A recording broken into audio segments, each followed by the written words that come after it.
திருந்து தேவன்குடி கர்க்கடேஸ்வரர் கோயில் சிவனின் 274 சிவாலயங்களில் 42வது தலமாகும். இத்தல இறைவன் சுயம்புமூர்த்தியாக அருள் பாலிக்கிறார். பொதுவாக கோயில்களில் ஒரு அம்பாள் மட்டுமே இருப்பாள். ஆனால் இங்கு 2 அம்பிகையர் அடுத்தடுத்த சந்நிதிகளில் காட்சி தருகின்றனர்.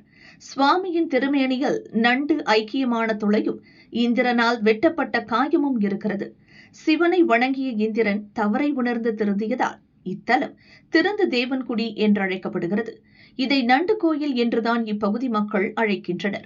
இங்கு மூலவர் கர்க்கடேஸ்வரருக்கு நல்லெண்ணெய் அபிஷேகம் செய்து வேண்டிக் கொள்கிறார்கள்.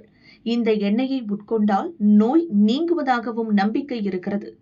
ஆணவத்துடன் இருப்பவர்களால் ஒரு செயலிலும் வெற்றி பெற முடியாது, பணிவு குணமே நன்மை தரும் என்று சிவன் இந்திரனுக்கு அறிவுரை கூறி காட்சி தந்த தலம் இது. புனர்பூசம், பூசம், ஆயில்ய நட்சத்திரம் மற்றும் கடகராசிக்காரர்களுக்கான பரிகார தலம் இது.